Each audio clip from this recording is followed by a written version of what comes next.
Sir বলেছেন না নামাজে বেদাত। কেন বুঝেছেন? 950 বছর পর্যন্ত স্যার কোন ইমামের বুঝে আসে নাই। আপনি কি সালাউদ্দিন আইয়ুবীর চেয়ে বড় হয়ে গেছেন স্যার?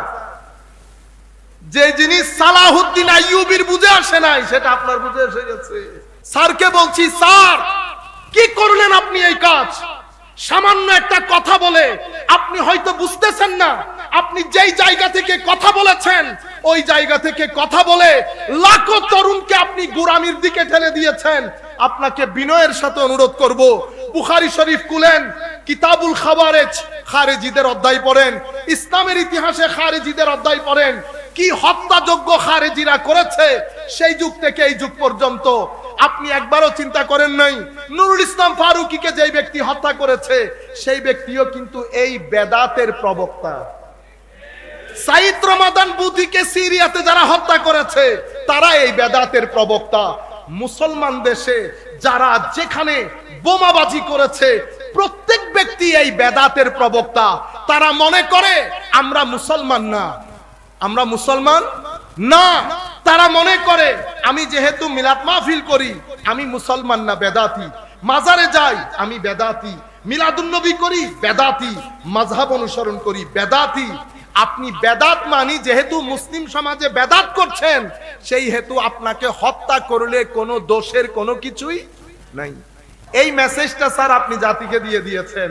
আমি অনুরোধ করব আপনাকে স্যার, যদি সুযোগ হয় আপনারা আমাদেরকে ডাকতে পারেন, আপনারা অন্য ধরনের আলেমকেও ডাকেন, আমাদেরকে কথা বলার তো একটু সুযোগ দেন। কারণ আপনি যখন কোন নির্দিষ্ট আয়াতকে নিজের মাইন্ডসেট অনুযায়ী পিক আপ করে ওই আন্দাজে ব্যাখ্যা বিশ্লেষণ করবেন, পৃথিবীর সব কিছু আপনাকে বেদাতি মনে হবে। আপনি ওই মুদ্রাটাকে অন্য পিট করে দেখেন। স্যারকে বলছি, স্যার যারা অতিরিক্ত বেদাতের ফতোয়া দেয় তারা হযরতে যুগের গাজালি যাকে বলা হতো শেখ সাঈদ রমাদান আল বুতিকে দর্স দেওয়াকালীন, এই যে আমি এখন দর্স দিচ্ছি, এই দর্স দেওয়াকালীন গুলি করে মেরে ফেলেছে। আপনারা যদি ইউটিউবের মধ্যে সাঈদ রমাদান বুতি অ্যাসাসিনেশন এটা যদি লিখে দেন ইউটিউবের মধ্যে ভিডিও আসবে। মেরে ফেলা হয়েছে যাকে যুগের গাজালি বলা হতো। ইমাম মুহাবা জুহাইলি থেকে শুরু করে জমানার বুজুর্গ আলেম এখনো পর্যন্ত আছে। অতঃপর ইয়েমেনে আসবেন, ইয়েমেনের মধ্যে great great sitting of knowledge. অতঃপর ফিলিস্তিনে যাবেন, অতঃপর সৌদি আরবেও আসবেন। সৌদি আরবেও স্যার সিটিং অফ নলেজ আছে। এখন আপনি বলতে পারেন কেন আপনি কাতারের নাম নিলেন না, কেন আপনি দুবাইয়ের নাম নিলেন না, কেন আপনি সৌদি আরবের নাম নিলেন না? স্যারের প্রতি অনুরোধ করব, কারণ আমার নবী, আমি যে ভূখণ্ডগুলোর নাম ধরেছি এগুলার জন্য আমার নবী দোয়া করে গেছেন।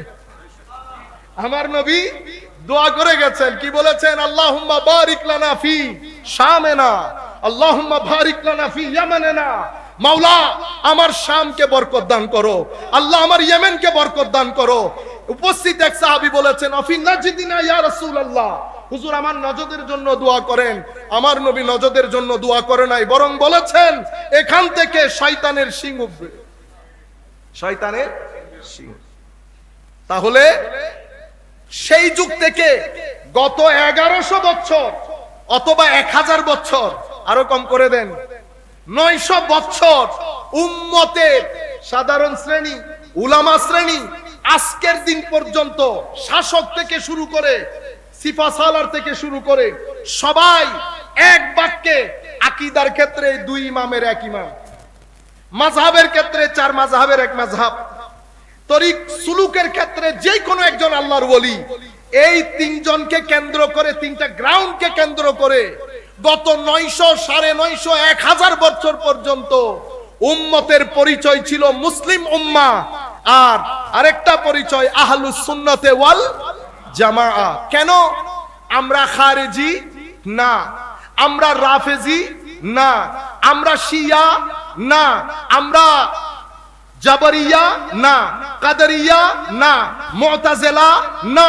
যত বাতিল আকীদা নিজেদেরকে মডারেট বলতো, তাওহীদপন্থী বলতো, তাদের বাইরে উম্মতের মেইন আইডেন্টিটিক্যাল নাম হয়ে গেছে আহলুস সুন্নাতে ওয়াল এটার মাধ্যমে মুসলিম ঐক্য সাধিত হয়েছে, যার কারণে 1200 বছর পর্যন্ত মুসলিম উম্মাহ অর্ধ পৃথিবী শাসন করেছে।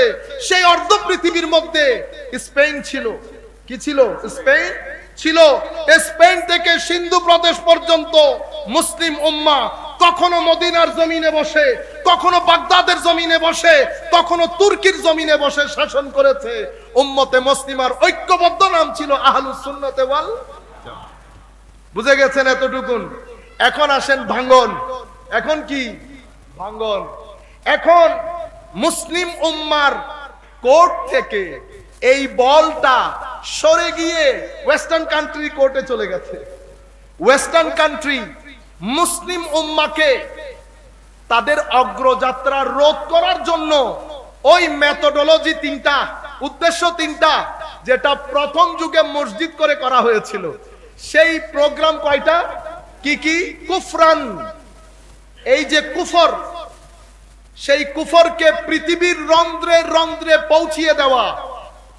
কখনো ওয়েস্টার্নাইজেশন, কিছুদিন পরে আবার একটা জায়গায় যেতে হবে, বেশি নাম নিতে পারতেছি না, কারণ আমি জানি 1 ঘন্টা বসাই রেখে এগুলা জিজ্ঞেস করা হবে। বুঝতে পেরেছেন? তা আপনারা ক্লিপ করার সময় সাবধানে ক্লিপ করবেন, আমি যেন দুঃখে পড়ে না যাই। ওয়েস্টার্নাইজেশন বলি পশ্চিমা, বুঝতে পেরেছেন? সেকুলারাইজেশন, মডার্নাইজেশন, মডার্ন, আপনারা বুঝতে পেরেছেন? এগুলার ভিতরে আসল জিনিস হচ্ছে কুফর। কিন্তু কুফরকে খাওয়ানোর জন্য তো একজনের বার্গার দিছে, কমা নিয়েন খাওয়াবে, তুমি আর আগে হইতে, মানে এটা খাওয়া বা এটা একটা জিনিস হইলো বার্গারের ভিতরে কি একটা ঢুকাই দিছো, বার্গার না মানে বনের ভিতরে, বানের ভিতরে কি একটা ঢুকাই বার্গার। হ্যাঁ, চিকেন ফ্রাই, জানি চিকেন, এটা আমরা আগে করতাম না, মুরগিরে তেলের মধ্যে বাইজা খাইয়া ফেলতাম, তখন মুরগি ভাজা, এটা হয়ে গেছে এখন চিকেন ফ্রাই। বিরিয়ানি ভাত, এটা একটা জিনিস হইলো, এদিকে মুরগি রান্না করলাম, এদিকে সাদা ভাত, মিক্স করে দিলে সাদা ভাতের কালার চেঞ্জ হয়ে গেছে, সাদা ভাত কি হয়ে গেল? বিরিয়ানি। ঠিক সেইভাবে ওয়েস্টার্ন মানে ওই জিনিসটাকে, কুফরকে পরিচিত করার জন্য কখনো ওয়েস্টার্নাইজেশন, কখনো সেকুলারাইজেশন, কখনো মডার্নাইজেশন, অনেক নামে প্রচার করা। নাম্বার 1, ওয়া তাফরিকাম বাইনাল মুমিনিন, মুসলিম সমাজের মধ্যে অনৈক্য তৈরি করা। আপনারা বুঝতে পেরেছেন? এবং যারা কুফরকে পৃথিবীর রন্ধ্রে রন্ধ্রে পৌঁছানোর জন্য কাজ করছে, তাদেরকে ডিফেন্ড করা। এই তিনটা মূল উদ্দেশ্যকে সামনে রেখে মুসলিম দুনিয়ার উপরে 2 ধরনের আক্রমণ হয়েছে। একটা আক্রমণ বিতর্গত, একটা আক্রমণ বহির্গত, একটা বাইরের, একটা ভিতরে। বাইরে থেকে যারা আক্রমণ করেছে, তারা 2টা শব্দকে সামনে রেখে মুসলিম দুনিয়ার ত্রুটি চেপে ধরেছে। এই 2টা শব্দের, একটা শব্দের নাম ডেমোক্রেসি, গণতন্ত্র, আরেকটা শব্দের নাম হিউম্যান রাইটস, মানবাধিকার। শুনতে খুব দারুণ না? গণতন্ত্র শুনতে খুব দারুণ না? সরকারকে উঠাইতেছে গণতন্ত্রের নামে, বসাইতেছেও গণতন্ত্রের নামে, ফিলিস্তিনিকে মেরে কেটে একাকার করে দিচ্ছে মানবাধিকারের নামে। তাহলে আপনারা বুঝতে পারতেছেন তো? আমি ডিটেইলসে বলতে পারতেছি না, ওই ঘটনার কারণে কিছুদিন পরে যেতে হবে। এতটুকুন বুঝে নেন, গণতন্ত্র এবং মানবাধিকার এই 2টা হচ্ছে মূল শব্দ। আর বিতর্কতভাবে যারা মুসলিম দুনিয়ার অনৈক্য সৃষ্টির পেছনে মুসলমান হিসেবে আমাদের ভাই যারা কাজ করছে, তাদেরকে 2টি শব্দ দেওয়া হয়েছে। একটা শব্দের নাম শিরক, আর একটা শব্দের নাম বেদাত। আপনারা বুঝতে পেরেছেন? ক্ষণে ক্ষণে মুসলমানকে মুশরিক বলা, যে কোনো কাজকে বেদাত বলা। রবিউল আউয়াল বেদাত, শবে বরাত বেদাত, ইসালে সবাব বেদাত, লাইলাতুল মেরাজ বেদাত, তারাবি পড়া বেদাত, 20 রাকাত তারাবি বেদাত। মুসলিম দুনিয়া গত 700, 800, 900 বছর পর্যন্ত যেই কাজগুলা করে আসতেছে, প্রত্যেক শব্দের মূলে, যেটার মাধ্যমে মুসলমানের ঐক্য রচনা হয়েছে, সেটার মূলে আঘাত করে অনৈক্য তৈরি করা, অনৈক্য তৈরি করা।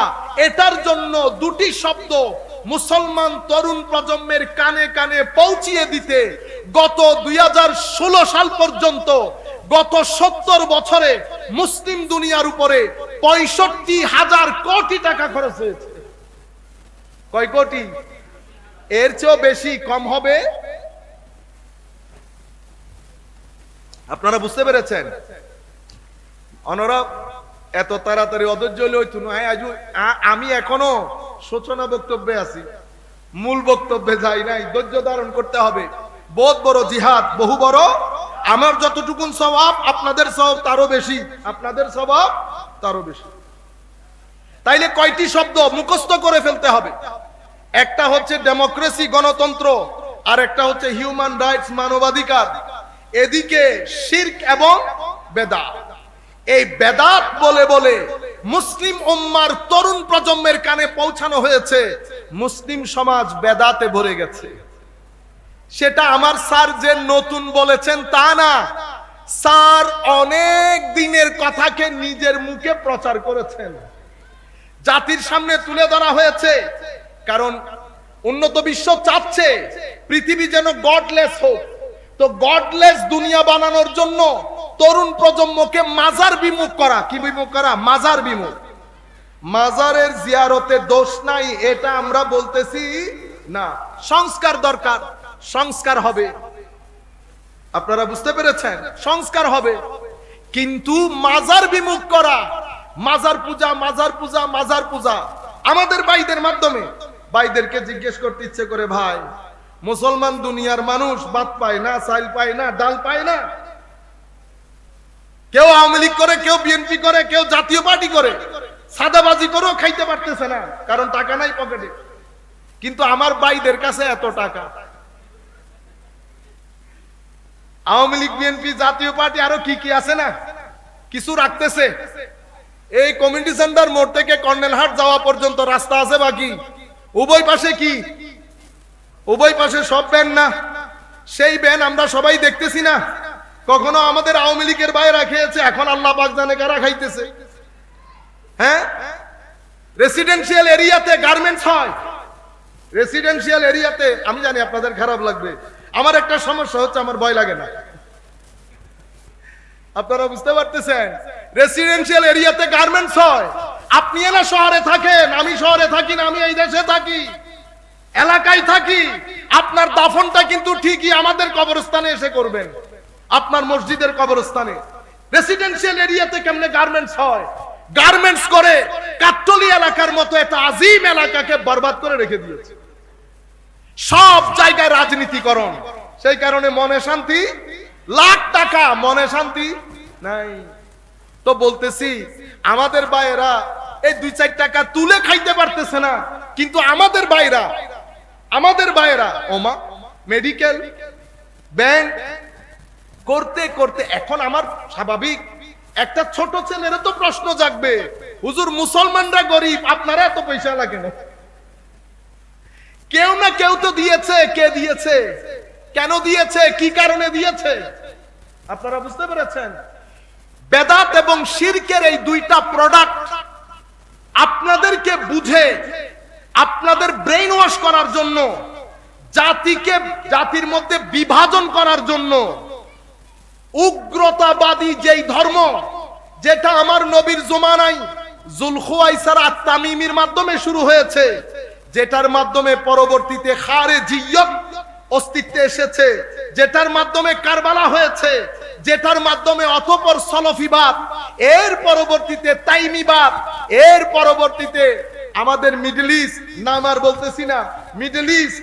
এখান থেকে গত 15-20 বছরে পৃথিবী দেখেছে মুসলিম দুনিয়ার উপর কিভাবে বোমাবাজি হয়েছে। কারা করেছে?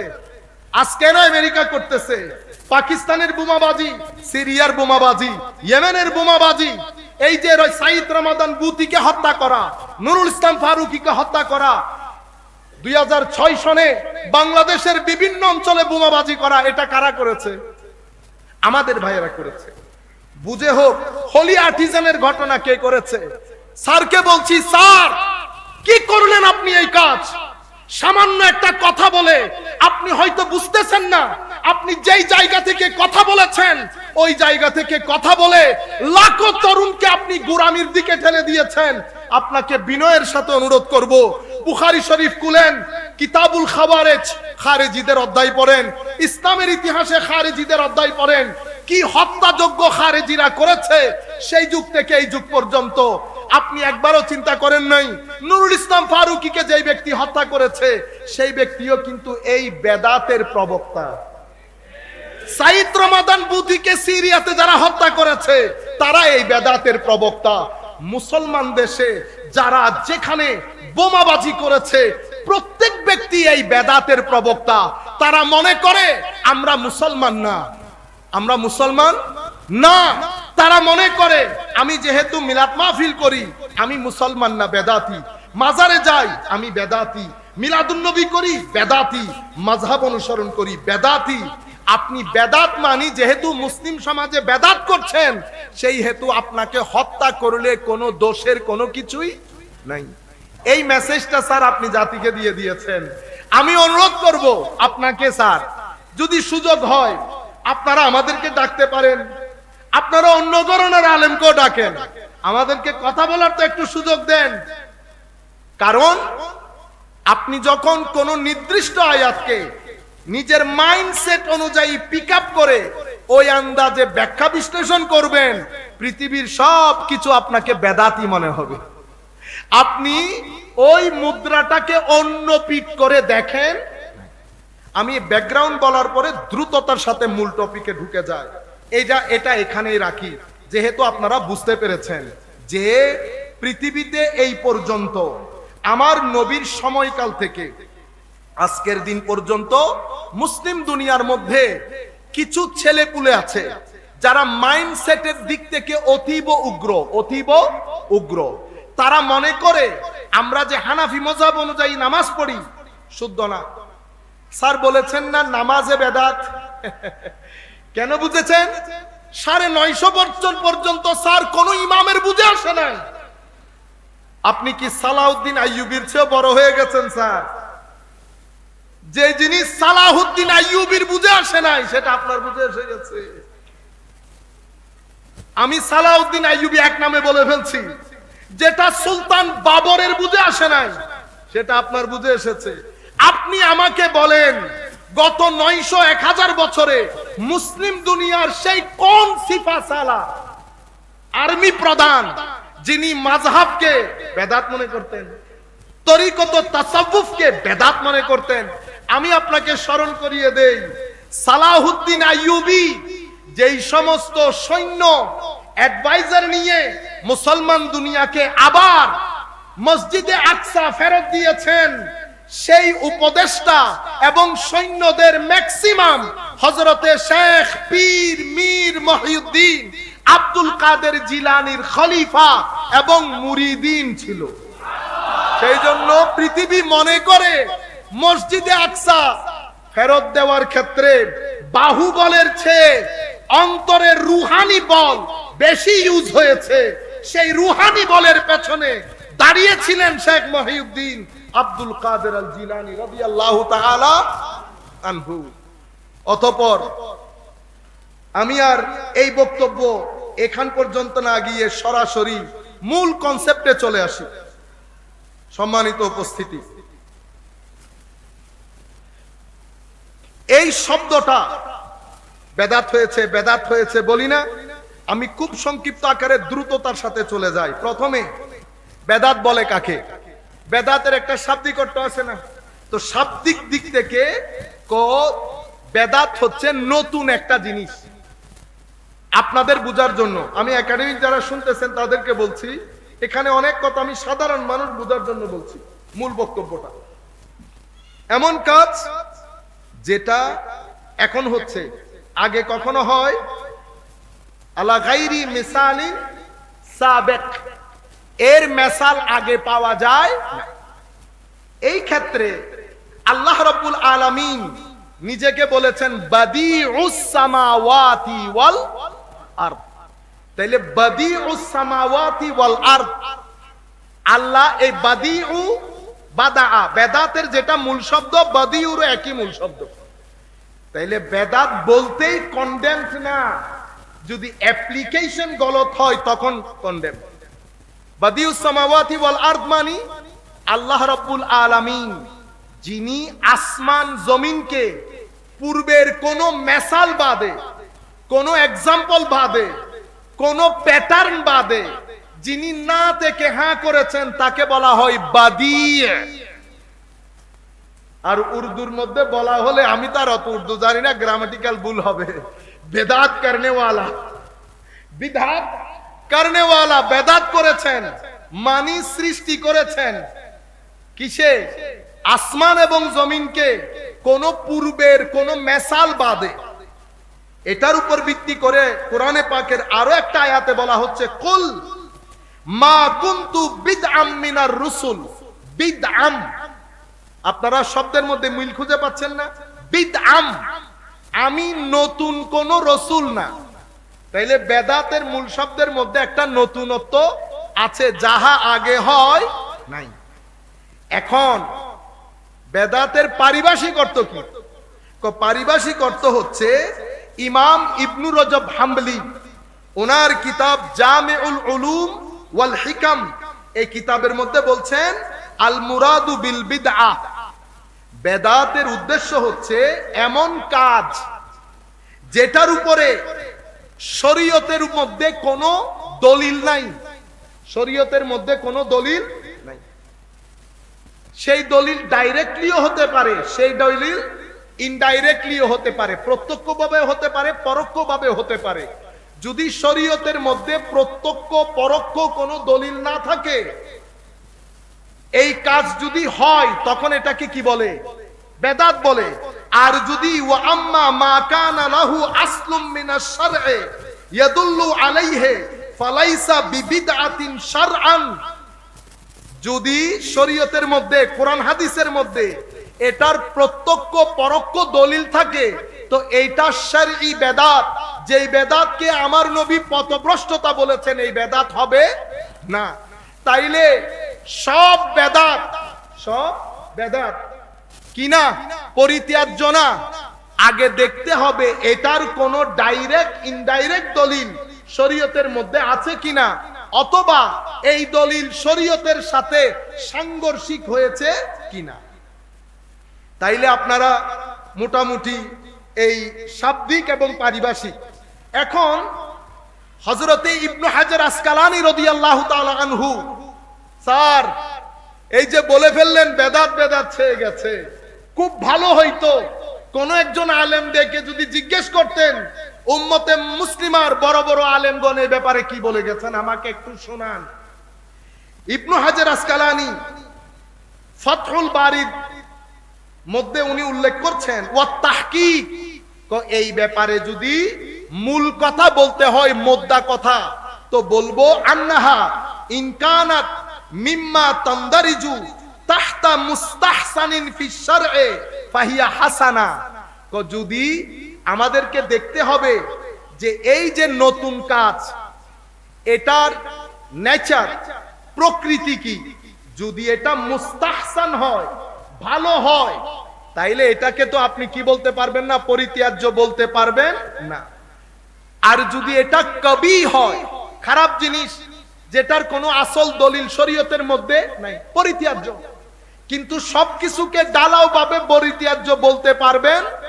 মিলাদুন নবী যেহেতু নতুন, পরিত্যাজ্য। ইসালে সওয়াব নতুন, পরিত্যাজ্য, এটা বলতে পারবেন না। আগে দলিলের চুলছাড়া বিশ্লেষণ করতে হবে। দলিল যদি আমাকে বলে পরিত্যাজ্য, পরিত্যাজ্য। দলিল যদি আমাকে বলে না পরিত্যাজ্য হবে না, তাইলে পরিত্যাজ্য হবে না। আচ্ছা, একটু পরে মজা পাবেন। হযরত আয়েশা সিদ্দিকা রাদিয়াল্লাহু তাআলা আনহা, আমাদের ভাইয়েরা, অসংখ্য ভাই এই হাদিসটা পড়ে, কেন আমার নবী হাদিস, আমার স্যারও এই কথা পড়বেন, এটাই পড়বেন স্যার। আপনার সাথে কথা হলে আপনি হয়তো এই দলিলই পড়বেন, মান আহদাসা ফি আমরিনা হাযা মা লাইসা মিনহু ফাহুয়া রাদ। মান আহদাসা, যেই ব্যক্তি শুরু করলো, আবিষ্কার করলো, ফি আমরিনা হাযা, আমার এই দ্বীনের মধ্যে, আমার এই দ্বীনের মধ্যে মা লাইসা মিনহু, স্যার আমার নবী যদি বলতেন আমার এই দ্বীনের মধ্যে কোন ব্যক্তি যদি কোনো কিছু আবিষ্কার করে সেটা মারদুদ, রিজেক্টেড, পরিত্যাজ্য, এটা বলেন নাই। হাদিসের মধ্যে অংশ দুইটা, একটা হচ্ছে আবিষ্কার করেছে মা লাইসা মিনহু, যেটার কোনো দলিল শরীয়তে নাই। আমার নবী কথা বলেছেন দুইটা, আমার ভাইয়েরা কথা বলে একটা। তাহলে আমার আল্লাহ বলছে, আমার নবী বলছেন যে এই ব্যক্তি শরীয়তের মধ্যে নতুন কোনো কিছু আবিষ্কার করলো যা শরীয়তের মধ্য থেকে নহে, মানে শরীয়তে যেটা ডাইরেক্ট ইনডাইরেক্ট কোনো দলিল নাই, সেটাই মারদুদ, পরিত্যাজ্য হবে। আমার নবী কন্ডিশন দিয়েছেন দুইটা, একটা মানা হাদাসা ফি আমরিনা হাযা, আর একটা মা লাইসা মিনহু। অর্থাৎ আমার নবীর শর্ত দুইটা, একটা হচ্ছে নতুন কাজ হইতে হবে, আর একটা হচ্ছে এটার কোনো দলিল শরীয়তে থাকতে পারবে না। আমরাও বলছি নতুন কাজ শরীয়তের কোনো দলিল নাই, তখন সেটা পরিত্যাজ্য হবে। আপনারা বুঝতে পেরেছেন? এবং একই রিওয়ায়াতের মধ্যে হযরতে আয়েশা সিদ্দিকার আরেকটা রিওয়ায়াত, মান আহদাসা ফি আমরিনা হাযা মা লাইসা ফিহি ফাহুয়া রাদ। শর্ত দুইটা, আপনারা বুঝতে পেরেছেন তো? নতুন আবিষ্কার এবং শরীয়তের কোনো দলিল নাই। আমার নবী যদি বলতেন নতুন আবিষ্কার হলেই বেদাত, বাস হয়ে যাইতো, আর কোন ধরনের কথার প্রয়োজন ছিল না। আমি একটা একটা করে দিয়ে যাই, আপনারা যেন ক্লিপ বানাইতে সুযোগ সহজ হয়। এখন আমার নবী সাল্লাল্লাহু আলাইহি ওয়াসাল্লাম, তাইলে নতুন কাজ পরিত্যাজ্য কখন হবে? ভেরি সিম্পল, কাজ নতুন।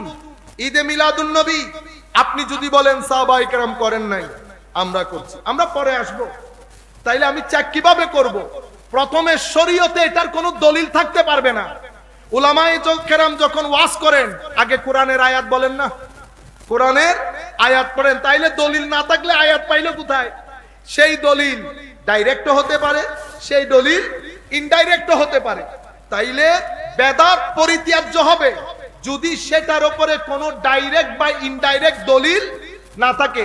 আমি 3 সেন্টেন্সে বলবো, আপনারা কষ্ট করে ফেলবেন। বেদাত পথভ্রষ্টতা হবে যদি সেটার উপরে শরীয়তের ডাইরেক্ট, ইনডাইরেক্ট, প্রত্যক্ষ, পরোক্ষ কোনো দলিল না থাকে। 2, যদি সেটা শরীয়তের কোন উসুল, কোন মূলনীতির সাথে সাংঘর্ষিক হয়। 2, 3 নাম্বার, কেউ যদি এই বেদাতকে ফরজ হিসেবে পালন করে, যারা পালন করে না তাদেরকে কাফের মনে করে, তাহলে সেই বেদাত পরিত্যাজ্য। কয়টা বলেছি? 3টা। একদম সহজ না, মুখস্থ করে ফেলেন। যেটা কোন প্রত্যক্ষ পরোক্ষ দলিল কোরআন সুন্নাহর মধ্যে নাই, যেটা শরীয়তের মূলনীতির সাথে কন্ট্রাডিক্টরি, সাংঘর্ষিক। 3, যেটা মানুষ ফরজ মনে করে পালন করে, যারা পালন করে না তাদেরকে কাফের মনে করে, সেটা হলে সেই বেদাত কি হবে? পরিত্যাজ্য হবে। সম্মানিত উপস্থিতি, এখন আসেন, স্যার আমার স্যার কুল্লু বিদআতিন দালালা করেছে, কিন্তু এই কথা আমার নবী কোন হাদিসে বলেছে? আজকের দিন পর্যন্ত আমি কোন হুজুরকে এই পুরা হাদিস পড়তে শুনি? আপনারা শুনেছেন? স্যার আজকে দয়া করে আমাদের এই বক্তব্য যাওয়া গেলে আপনার প্রতি অনুরোধ থাকবে, আপনি পুরা হাদিসটা গুগল থেকে বের করে যদি পড়েন, দুধ কা দুধ, পানি কা পানি হয়ে যাবে, কাউকে আর জিজ্ঞেস করতে হবে না। আসেন আমরা পুরা হাদিস পড়ি। এই হাদিস আবু দাউদ শরীফে এসেছে, তিরমিজি শরীফে এসেছে, ইবনু মাজাহ শরীফে এসেছে। কি বলেছে? হযরতে ইরবাজ বিন সারিয়া রাদিয়াল্লাহু তাআলা আনহু, সাল্লা বিনা রাসূলুল্লাহ সাল্লাল্লাহু আলাইহি ওয়াসাল্লাম যাতা ইয়াউমি, আমার নবী আমাদের সাথে একদিন নামাজ আদায় করলেন। সুম্মা আকবালা আলাইনা, নামাজ আদায় করে আমাদের দিকে মুখ করে বসলেন। ফাওয়াযানা মাউইযা বালিগা, এমন ওয়াজ করলেন আমার নবী, জারিফাত মিনহাল উয়ুন, সাহাবায়ে কেরামের চোখ টল টল করে পানি পড়ছে, সিনা ভেঙে যাচ্ছে। আমাদের মধ্যে প্রত্যেক ব্যক্তি বুঝতে পারলো হয়তো আমার নবী দুনিয়া থেকে চলে যাবেন। সাহাবায়ে কেরামের সিনা ভেঙে গেছে, সাহাবায়ে কেরাম বেদনায় বিচ্ছেদে প্রত্যেকের চোখ পানি, অজর ধারায় চোখ দিয়ে পানি পড়ছে। সাহাবায়ে কেরাম বলছেন মনে হচ্ছিল এটা আমার নবীর জিন্দেগিতে শেষ ওয়াজ হচ্ছে। তখন আমার নবী বললেন, তখন এক ব্যক্তি ফাকালা কাইলুন, এক সাহাবী উঠে বললেন ইয়া রাসূলুল্লাহ সাল্লাল্লাহু আলাইহি ওয়াসাল্লাম কাআন্না হাযিহি মাউইজা, হুজুর দেখতে তো মনে হচ্ছে এটা আপনার জীবনের শেষ ওয়াজ, হুজুর আমাদেরকে কিছু নসিহত করেন। এটা বলার পরে ফাকাল, আমার নবী বলছেন উসিকুম বিতাকওয়াল্লাহ ওয়াসসাম ওয়াত্তাআ। হে আমার সাহাবায়ে কেরাম, যেখানে থাকো, যে অবস্থায় থাকো, তোমাদেরকে আমি তাকওয়ার নসিহত করছি। সব সময় তাকওয়া পরহেজগারি নিয়ে চলবে, অর্থাৎ যাহা আল্লাহ আল্লাহ রাসূল নিষেধ করেছেন তা থেকে বেঁচে থাকবে, যাহা করতে বলেছেন করবে। এবং আপনি দেখেন, আপনি এই হাদিসের মাধ্যমে আমার নবীর ইশারা আপনি ইজিলি বুঝে যাবেন কোন কনটেক্সটের ভিত্তিতে আমার নবী এই হাদিস বলেছেন। আমার নবী বলেছে ওয়াসাম ওয়াত্তাআ ওয়া ইন আবদান হাবশিয়া, যদি কোন হাবশি গোলামও তোমাদের খলিফা নিযুক্ত হয়, তোমাদের শাসক নিযুক্ত হয়, খবরদার বিদ্রোহ করবা না, সব সময় আনুগত্য বজায় রাখবা। আপনি দেখতেছেন আমার নবী হাদিসটাকে কোন দিকে নিয়ে যাচ্ছেন।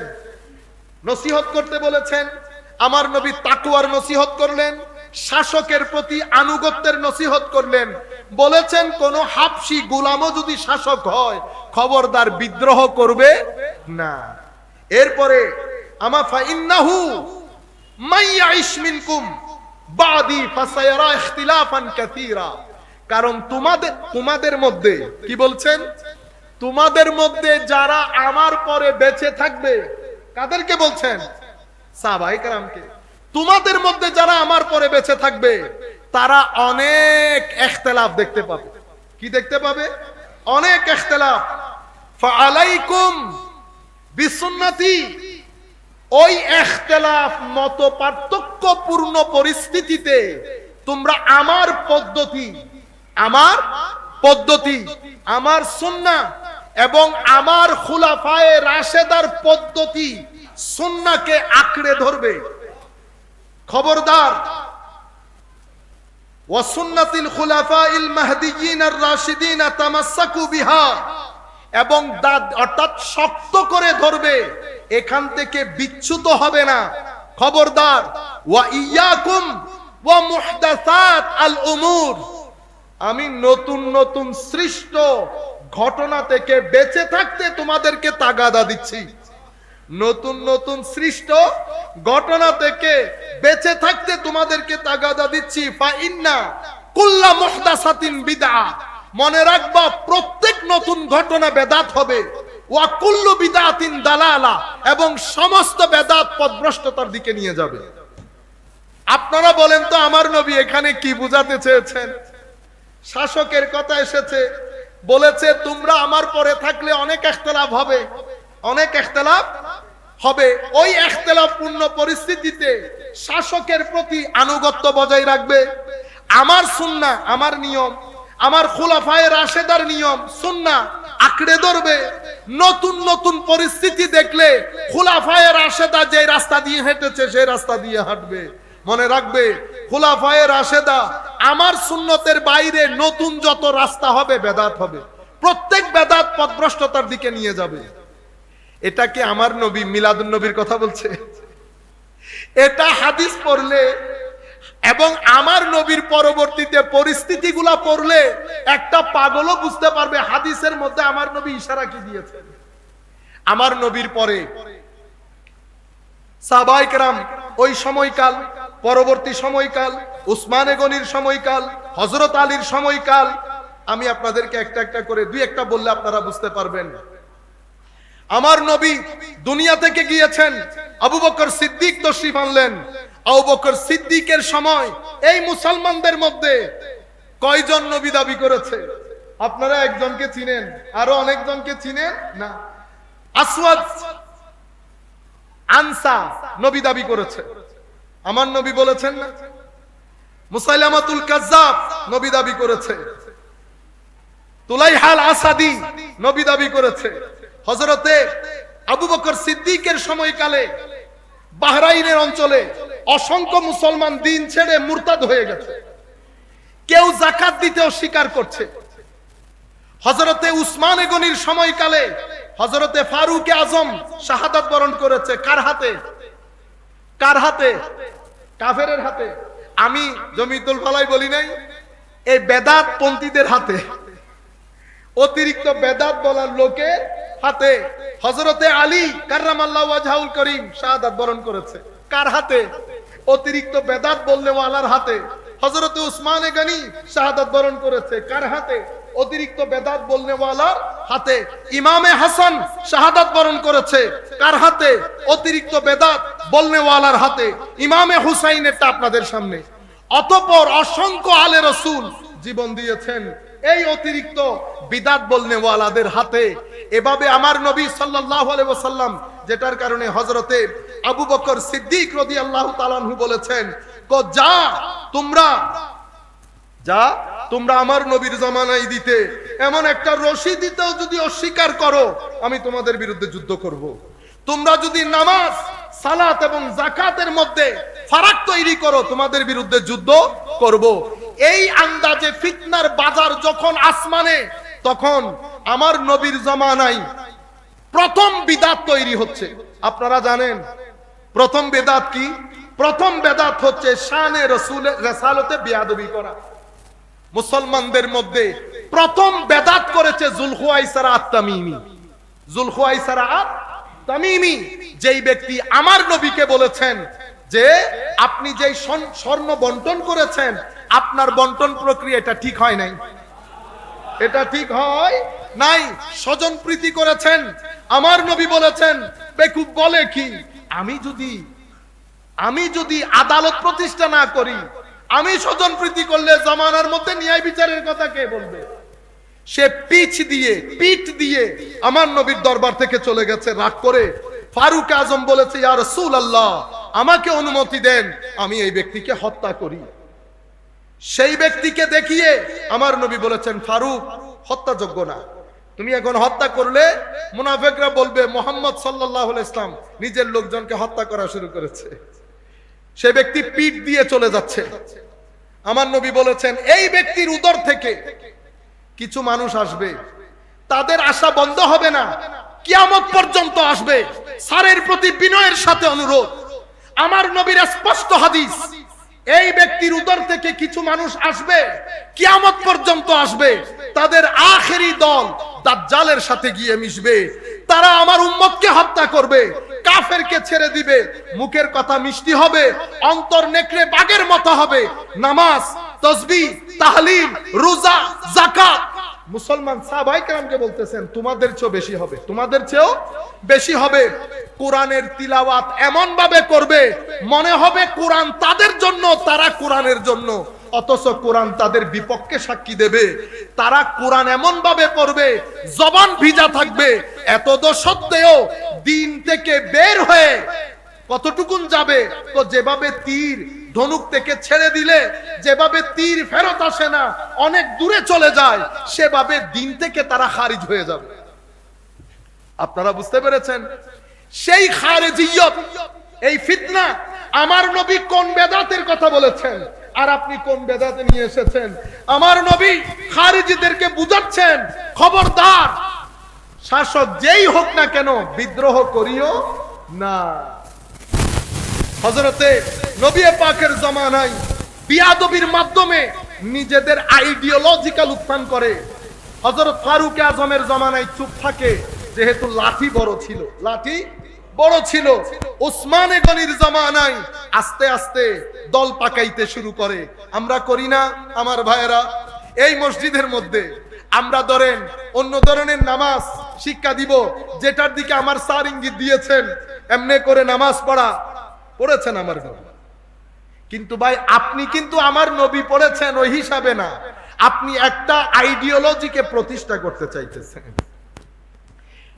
আপনাকে রিক্রুট করা হয়েছে, আমি সমালোচনা করছি না, ফ্যাক্টটা তুলে ধরতেছি।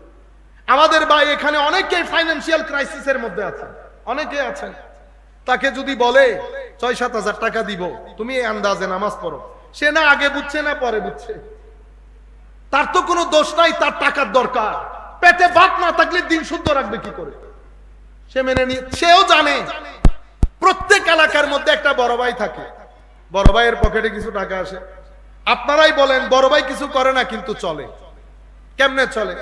দুই অবস্থা থেকে খালি না, হয় আল্লাহ খাওয়ায়, নতুবা অজাগা থেকে তুলে আনেন। দুইটা থেকে তো তৃতীয় পন্থা কোনো কিছুই নাই। তখন উনি এলাকার মধ্যে ফিতনাগুলা কিভাবে সৃষ্টি করেন?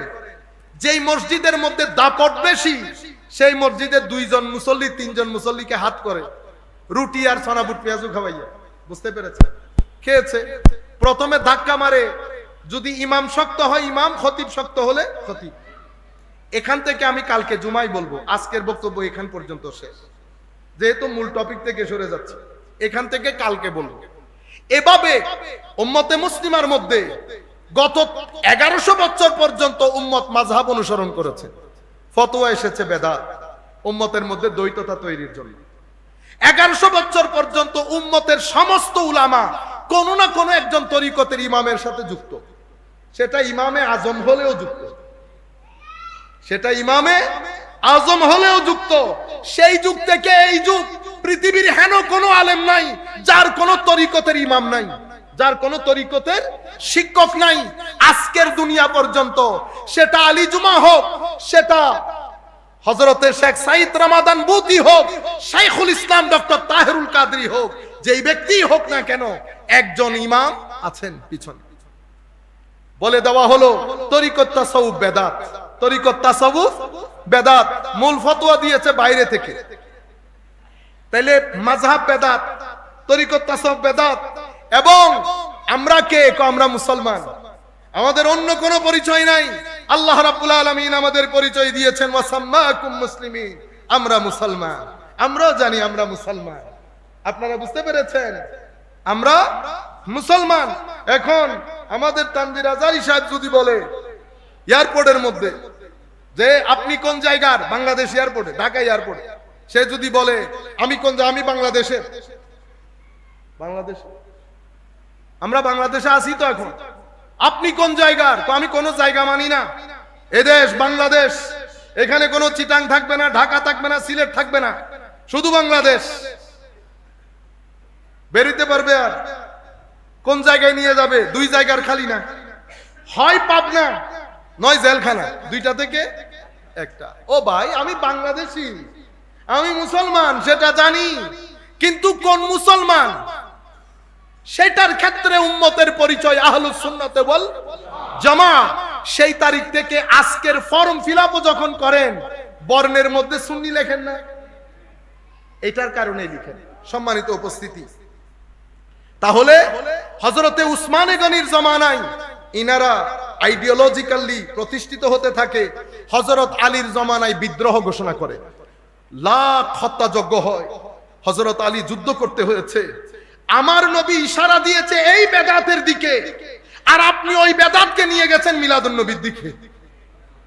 বুকে হাত দিয়ে বলেন তো, এই হাদিস তো আমি পুরা শুনাইলাম, বুকে হাত দিয়ে বলেন এখানে কি আমার নবী মিলাদুন নবীর কথা বলতে চেয়েছে? যে হে আমার সাহাবায়ে কেরাম, আমার যুগে পরবর্তীতে আমার কিছু উম্মত আসবে, একসাথে হয়ে নাত পরে পরে কান্নাকাটি করবে, আমার শান বলে কান্নাকাটি করবে, মানুষজনকে খাওয়াবে, কত খারাপ কাজ তারা করবে, তারা সবাই পথভ্রষ্ট। এই কথা বলেছেন আমার নবী। আমার নবী বলেছেন উসমানে গনির জামানায় যারা উসমানে গনির বিরুদ্ধে বিদ্রোহ করে হযরত আলীকে দুর্নাম করেছেন, আইডিওলজিক্যালি প্রতিষ্ঠিত হয়েছেন, হযরত আলীর জামানায় বিদ্রোহ ঘোষণা করে হত্যাযজ্ঞ করেছেন, আমার নবী বলছেন তাদের কথা আপনি নিয়ে আসলেন। সেই জন্য কোন ভাই আজকের দিন পর্যন্ত, আমাদেরও বয়স এত কম হচ্ছে না তো, আমরা যদি বক্তব্যের বয়সও ধরি, বক্তব্যের বয়স তো 2005 থেকে 2026 কয় বছর হয়েছে? 21 বছর বক্তব্যের বয়স হয়ে গেছে। এই আর পরে ছাত্র জীবন সহ যদি অ্যাড করি তো মিনিমাম 40 বছর হবে। এই 40 বছরে আরবে, আজমে, ওয়েস্টার্ন কান্ট্রিতে, ইউরোপিয়ান কান্ট্রিতে, স্ক্যান্ডিনেভিয়ান কান্ট্রিতে, বাংলাদেশে কোন দেশে এই পুরা হাদিস বলতে কাউকে শুনি মাঝখান থেকে বাইর করে কুল্লু বিদআতিন। আগে কি বলছে আমার নবী ভাই? আপনারা বুঝতে পেরেছেন? ফাকতুলুল মুশরিকিনা হাইসু ওয়াজাদতুমুহুম, মুশরিকদেরকে যেখানে পাও হত্যা করো। করবেন? করবেন না। আয়াত যেখানে এসেছে সেই আয়াতে রাখতে হবে আয়াতকে। আগের 2 আয়াত পিছনের 2 আয়াত পড়লে না কনটেক্সট বুঝতে পারবেন। আপনারা বুঝেছেন? আচ্ছা, এরপরে সাল্লাল্লাহু আলাইহি ওয়াসাল্লাম, আমরা আর একটু সংক্ষিপ্ত করে মূল বক্তব্যের আরো কয়েকটা গুরুত্বপূর্ণ অংশ রয়ে গেছে। একটু দরুদ শরীফ পড়েন। আল্লাহুম্মা সাল্লি আলা সাইয়্যিদিনা মুহাম্মাদিন ওয়া আলা আলি সাইয়্যিদিনা মুহাম্মাদিন ওয়া বারিক ওয়া সাল্লিম। আসেন এবার কোরআন শরীফের আয়াত, কারণ স্যার আবার বলবে কই কোরআনের আয়াত তো পড়লেন না। স্যার একটু ধৈর্য ধারণ করাইতেছি, আস্তে ধীরে, এখন তো শুরু করি নাই, এখনো শুরু করি নাই। খুব ভালো হইতো যদি 2 দিনের 5 ঘন্টা 5 ঘন্টা 10 ঘন্টা সেশন পাইতাম, কুল্লুম কুলা বলা যাইতো। কোরআনে পাকের মধ্যে আল্লাহ রাব্বুল আলামিন ইরশাদ করেন, তার আগে আপনাদেরকে একটা কথা বলে নেই। শুধুমাত্র নতুন কাজ হওয়ার কারণে এটার উদ্দেশ্য কি, এটার স্বরূপ কি, এটার উপযোগিতা কি, উদ্দেশ্য কি, মাহিয়ত কি, এফাদিয়ত কি, মাকসাদিয়ত কি, মাশরুইয়ত কি, মানে আয়াত, চাহিদা, ডিমান্ড, আলোচ্য বিষয়, কনটেক্সট, অবজেক্টিভ সবকিছু বুঝা বাদে শুধু নতুনের উপর ভিত্তি করে যদি বাদ করে দেন, তাহলে তো সাহাবায়ে কেরামের জামানা থেকে শুরু করে সলফে সালেহিনে উম্মত পর্যন্ত লাখো জিনিস বাদ দিয়ে দিতে হবে। পারবেন বাদ দিতে? হযরত আবু বকর সিদ্দিক কোরআনকে জমা করেছেন, শুধু নতুন কাজ বাদ দিতে পারবেন? উসমানে গনি আজানের মধ্যে, জুমার মধ্যে খুতবার আগের আজানটা বৃদ্ধি করেছেন, আমার নবীর যুগে ছিল না, বাদ দিতে পারবেন? হযরতে ফারুক আজম বা জামাত তারাবি করছেন, বাদ দিতে পারবেন? শুধু নতুন হিসাবে না, শুধু নতুন এটা না, দলিল দেখবেন, মাহিয়ত দেখবেন, মাকসাদিয়ত দেখবেন, মাশরুইয়ত দেখবেন, এর পরবর্তীতে এফাদিয়ত দেখবেন, অর্থাৎ স্বরূপ, উপযোগিতা, উদ্দেশ্য, শরীয়তের মধ্যে দলিল, এগুলা সব কিছু দেখে আপনি সিদ্ধান্ত নেবেন। যদি এক নাগারে বলেন বেদাত বেদাত বেদাত, এটা রুয়ে জমিনের মধ্যে কেউ বলে নাই, রুয়ে জমিনের মধ্যে কেউ বলে নাই। আসেন কোরআনে পাকের মধ্যে আমার আল্লাহ সূরা হাদিদের 27 নম্বর আয়াতের মধ্যে বলছেন, এটা আমাদের আজকের বিষয়ে কোরআনে পাকের আয়াত। সুম্মা কাফাইনা আলা আসারিহিম বিরুসুলিনা ওয়া কাফাইনা বিঈসা ইবনে মারইয়াম ওয়া আতাইনাহুল ইনজিলা ওয়া জাআলনা ফি কুলুবিল লাযিনা ইত্তাবাউহু রাফাতান ওয়া রাহমা ওয়া রাহবানিয়াতান। এখান থেকে এবার শুনেন, একটু একটু চোখ কান সব খোলা রেখে, ওয়া রাহবানিয়াতান ইবতাদাউহা, ইবতাদাউহা বেদাতের সাথে মিল আছে না? এতটুকু না আরবিতে আপনাদের বুঝার কথা। ইবতাদাউহা বেদাতের সাথে মিল আছে তো। ওয়ামা কাতাবনাহা আলাইহিম ইল্লা ইবতিগা রিদওয়ানিল্লাহ ফিমা ফামা রাআউহা হাক্কা রিআয়াতিহা ফাআতাইনাল্লাযীনা আমানু মিনহুম আজরাহুম ওয়া কাসীরুম মিনহুম ফাসিকুন। আমার আল্লাহ ইরশাদ করছেন, এই যে রাসূল, একটার পর একটা রাসূল পাঠিয়েছি ধারাবাহিকভাবে, এই ধারাবাহিকতায় হযরত ঈসা আলাইহিস সালাম এসেছেন। ওয়া আতাইনাহুল ইনজিল, ওনাকে আমি ইনজিল কিতাব দান করেছি। ওয়া জাআলনা ফি কুলুবিল লাযিনা ইত্তাবাউহু রাফাতান ওয়া রাহমা, হযরত ঈসা আলাইহিস সালামকে যারা অনুসরণ করতেন আমি তাদের ভিতরে বিশেষ মায়া মমতা দান করেছি। বুঝেছেন? ওয়া রাহবানিয়াতান, বৈরাগ্যবাদ। ইবতাদাউহা, এই বেদাত তারা করেছে, এই বেদাত ইবতাদাউহা, বৈরাগ্যবাদের বেদাত তারা করেছে। মা কাতাবনাহা আলাইহিম, আমি কিন্তু এটা তাদের উপর ফরজ করি নাই। ইল্লা ইবতিগা রিদওয়ান, রিদওয়ানিল্লাহ, এই বেদাত তারা করেছে আল্লাহর সন্তুষ্টির জন্য। এই বেদাত তারা করেছে আল্লাহর সন্তুষ্টির জন্য। এটা বৈরাগ্য বেদাত, আমি তাদের উপর ফরজ করি নাই। ফামা রাউহা হাক্কা রিআয়াতিহা, কিন্তু এই বেদাত, বৈরাগ্যবাদের যে বেদাত, এটার যে মূলনীতি, এটার যে ধরন, এটার যে গঠন, এটার যে আকৃতি, এটার যে প্রকৃতি, এই সব কিছু পরবর্তীতে আসা লোকজন মেইনটেইন করতে পারে নাই। দরবারের ওলি রাতে তাহাজ্জুদ পড়তেন, সারাদিন মখলুকাতের খেদমত করতেন, জিক্রে ইলাহির মধ্যে থাকতেন, পরবর্তীতে আসা ছেলে নাতিরা এটা মেইনটেইন করতে পারে নাই। আপনারা বুঝতে পেরেছেন?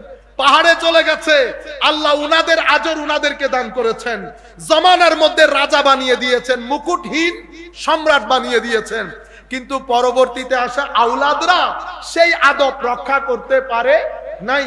একই কথা আমার আল্লাহ এখানে বলতেছেন যে আমি ঈসা আলাইহিস সালামের উম্মতের মধ্যে তাদের পারস্পরিক, তাদের ভিতরে রহমত দান করেছি, এবং তারা আরেকটা বেদাত করেছে। সেটা কোনটা? বৈরাগ্যবাদ, বিয়ে শাদী না করে নির্জনে বসবাস করা।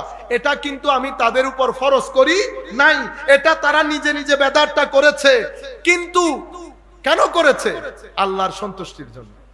কিন্তু পরবর্তীতে আসা তাদের জেনারেশন এটার যে হুকুক, এটার যে নিয়ম নীতি পালন করতে, ধরে রাখতে পারে নাই। ফাআতাইনাল্লাযীনা আমানু মিনহুম আজরাহুম, তাদের মধ্যে যারা মুমিন আমি তাদের আজর তাদেরকে দিয়ে দিয়েছি। ওয়া কাসীরুম মিনহুম ফাসিকুন, তাদের মধ্যে বেশিরভাগ ফাসিক, তাদের মধ্যে বেশিরভাগ। স্যারের কাছেও প্রশ্ন, আপনাদের কাছেও প্রশ্ন। আমার আল্লাহ এখানে বেদাতকে পরিত্যাজ্য বলেছেন, বলেছেন বৈরাগ্যবাদের বেদাত তারা করেছে, আমি ফরজ করি নাই। করেছে কেন? আল্লাহ সন্তুষ্টির জন্য। যদি বেদাত বলতেই পরিত্যাজ্য হতো, আমার আল্লাহ তো এখানে বলে দিতেন বৈরাগ্যবাদের বেদাত তারা করেছে, যারা করেছে তারা সবাই পথভ্রষ্ট। যে কথা আমার আল্লাহ বলেন নাই স্যার, এই কথা বলাও বড় বেদাত। যেই কথা আমার আল্লাহ বলেন নাই, আমি অনুরোধ করব আপনি ভাই ব্রাদার নিয়ে হাসি মুখে ঠাট্টা মশকরা করে আমার এই বক্তব্য শুনিয়েন, ভালো লাগবে আপনার। আল্লাহুম্মা সাল্লি আলা সাইয়্যিদিনা মুহাম্মাদিন ওয়া আলা আলি সাইয়্যিদিনা মুহাম্মাদিন ওয়া বারিক ওয়া সাল্লিম। এই আয়াতের ব্যাখ্যা যদি মুফাসসিরিনে কেরাম কি বলেছেন, যদি এটা শুধু এই আয়াতের ব্যাখ্যা করি তো আমাদের ছাত্র পুত্র তানভীর আজহারী সাহেবকে বসাই দিল 2-3 ঘন্টা বলতে পারবে। তাইলে এই আয়াতের ব্যাখ্যায় আমি যাব না। আমি যেই কনসেপ্টটা বুঝাইতে চাচ্ছি যে সকল বেদাত পরিত্যাজ্য না, এটা কোরআনের আয়াতের মাধ্যমে স্পষ্ট ভাষায় প্রতিষ্ঠিত হয়ে গেছে। কারণ আমার আল্লাহ বলছেন এটা বেদাত, তবে আল্লাহর সন্তুষ্টির জন্য করেছে। বুঝতে পেরেছেন আপনারা? পরবর্তী লোক সেই বেদাত, সেই উসুল ধরে রাখতে পারেন না, বিদায় তারা ক্ষতির সম্মুখীন হয়েছে। বিদায় এই আয়াতের তাফসীরের মধ্যে আমি আর না গিয়ে এখন সরাসরি আল্লাহ তৌফিক দান করলে কয়েকটা হাদিস আপনাদের সম্মুখে তুলে ধরবো ইনশাআল্লাহ। একটু দরুদ শরীফ পড়েন। আল্লাহুম্মা সাল্লি আলা সাইয়্যিদিনা মুহাম্মাদিন ওয়া আলা আলি